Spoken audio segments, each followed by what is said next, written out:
Artigo 11. Os documentos produzidos eletronicamente e juntados aos processos eletrônicos com garantia da origem de seu signatário, na forma estabelecida dessa lei, serão considerados originais para todos os efeitos legais. Tá? Então, os documentos são produzidos eletronicamente e juntados ao processo eletrônico, né? Garantia da origem de seu signatário, assinados digitalmente. Então, aqueles documentos que foram produzidos eletronicamente, assinados digitalmente, por um certificado digital emitido por uma autoridade certificadora, são considerados, para todos os efeitos, originais. Parágrafo 1º. Os extratos digitais e os documentos digitalizados e juntados aos autos pelos órgãos da Justiça e seus auxiliares, pelo Ministério Público e seus auxiliares, pelas procuradorias, pelas autoridades policiais, pelas repartições públicas em geral e por advogados públicos e privados, têm a mesma força probante dos originais, ressalvada a alegação motivada e fundamentada de adulteração antes ou durante o processo de digitalização. Então, os extratos digitais e os documentos digitalizados e juntados aos autos, tá, têm a mesma força probante dos documentos originais.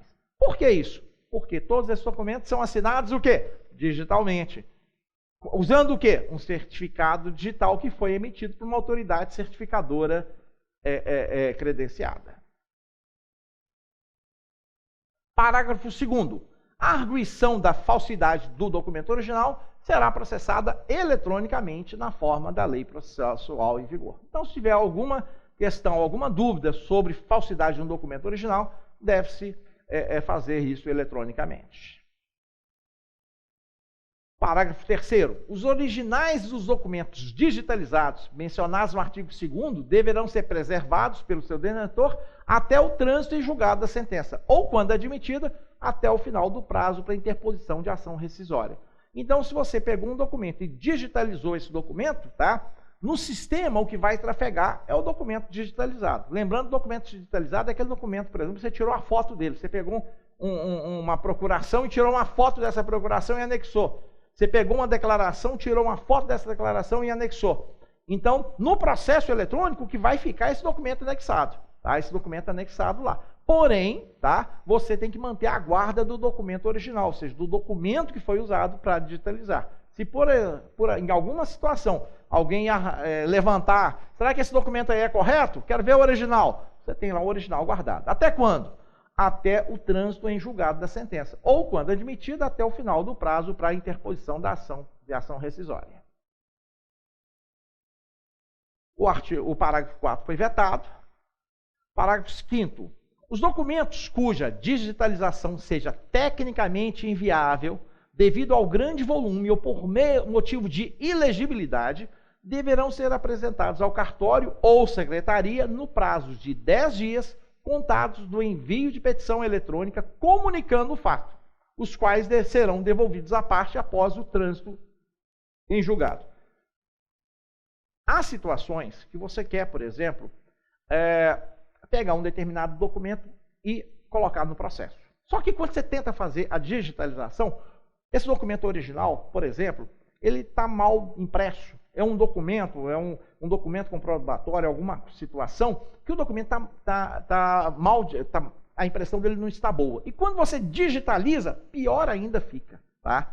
Então fica ilegível. Então, numa situação dessa, você não vai dizer para a pessoa, olha, o seu documento aí, no papel dá para ver ele numa boa, mas quando coloca no sistema, ele fica ilegível, então você não pode usar. Você não vai falar isso para uma das partes. Você vai fazer o seguinte. Então, se acontecer uma situação dessa, ou então o seguinte, a pessoa que dá entrada num processo, tá, num determinado documento, e esse documento tem lá, sei lá, 1000 páginas, 2000 páginas, 10.000 páginas. Poxa, digitalizar isso vai dar um volume tremendo.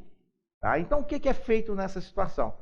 A parte, então, comunica, tá, a situação, olha, faz uma petição eletrônica comunicando o fato. Que fato? Olha, eu tenho um documento aqui que é tecnicamente inviável de ser digitalizado devido ao grande volume. Ou ele não está legível.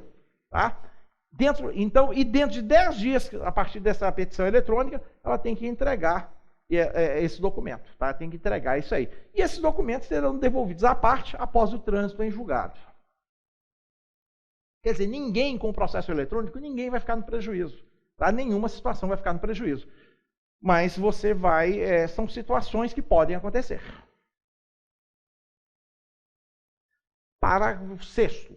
Os documentos digitalizados, juntados em processo eletrônico, somente estarão disponíveis para acesso por meio da rede externa para suas respectivas partes processuais e para o Ministério Público, respeitado e disposto em lei para situações de sigilo e segredo de justiça.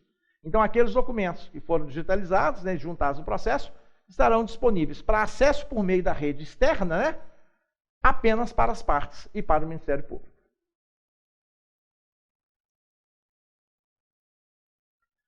Artigo 12. A conservação dos autos do processo poderá ser efetuada total ou parcialmente por meio eletrônico, né? Então, a manutenção dos autos vai ser feita, a ideia é essa, você não ter papel, você manter tudo eletronicamente. Parágrafo 1º. Os autos do processo eletrônico deverão ser protegidos por meio de sistemas de segurança de acesso e armazenados em meio que garanta a preservação e integridade dos dados, sendo dispensada a formação de autos suplementares. Então, o processo eletrônico, você passa a ter o processo em arquivos de computadores. Tá? Então, eles vão ser mantidos em arquivos de computadores. Porém, eles têm que ser, esses autos têm que ser protegidos. Tá? Tem que haver sistemas de segurança de acesso, para não é qualquer pessoa acessar.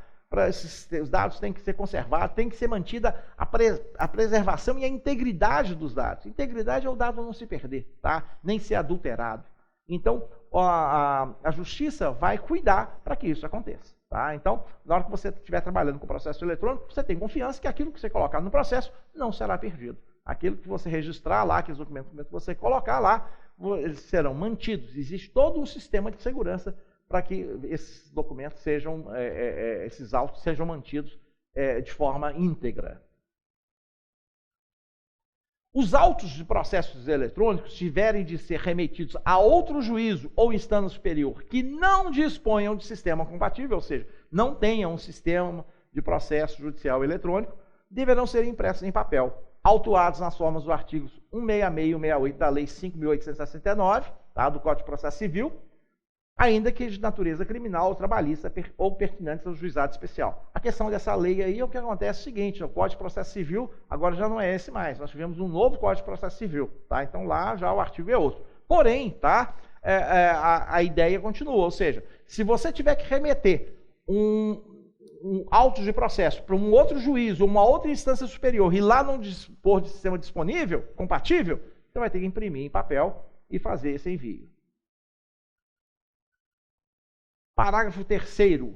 No caso do parágrafo 2º deste artigo, o escrivão ou o chefe de secretaria certificará os autores ou a origem dos documentos produzidos nos autos, acrescentando, ressalvada a hipótese de exigir segredo de justiça, a forma pela qual o banco de dados poderá ser acessado para aferir a autenticidade das peças e respectivas assinaturas digitais. Tá? Então, quando você imprime um documento, tá, vai tem um recurso que é colocado no documento para quem recebe esse documento poder auferir se realmente aquele documento ali é o documento original, se ele não foi feito uma alteração qualquer. Então, para conferir a autenticidade. Parágrafo 4º. Feita a autuação na forma estabelecida no parágrafo 2º desse artigo, o processo seguirá a tramitação legalmente estabelecida para os processos físicos. Tá? Quer dizer, é como se você gerou ele em papel, então passou a ser um processo físico naquele órgão, né? Naquela situação. Parágrafo 5º. A digitalização de autos em mídia não digital, veja bem, digitalização de autos em mídia não digital, por exemplo, um microfilme, tá? Em tramitação ou já arquivado, será precedida de publicação de editais de intimações ou da intimação pessoal das partes e de seus procuradores, para que, no prazo preclusivo de 30 dias, se manifestem sobre o desejo de manterem pessoalmente a guarda de algum dos documentos originais. Então, você tem uma situação seguinte, será feita uma digitalização de autos em mídia não digital. Isso é para não digital, gente, tá? Então, você vai haver a comunicação, né? E as partes poderão, tá, num prazo preclusivo de 30 dias, se manifestar sobre o desejo, se querem manter algum documento aquele original. Artigo 13. O magistrado poderá determinar que sejam realizados por meio eletrônico a exibição e o envio de dados e documentos necessários à instrução do processo. Parágrafo 1º. Consideram-se cadastros públicos, para efeitos deste artigo, dentre os outros existentes ou que venham a ser criados, ainda que mantidos por concessionários de serviço público ou empresas privadas, os que contêm informações indispensáveis ao exercício da função judicante. Né? Então, é a questão do cadastro público. Para efeito deste artigo, tá? Dentre outros que venham a ser criados, né, ainda que mantidos por concessionários de serviço público ou empresas privadas, tá? O que contém informações indispensáveis ao exercício da função judicante. O acesso que trata esse artigo dar-se-á por qualquer meio tecnológico disponível, preferencialmente o de menor custo, considerada a sua eficiência. Aquela história de tentar sempre buscar... você tem várias situações tecnológicas, né? Várias possibilidades, mas você vai procurar de menor custo. Esse parágrafo foi vetado.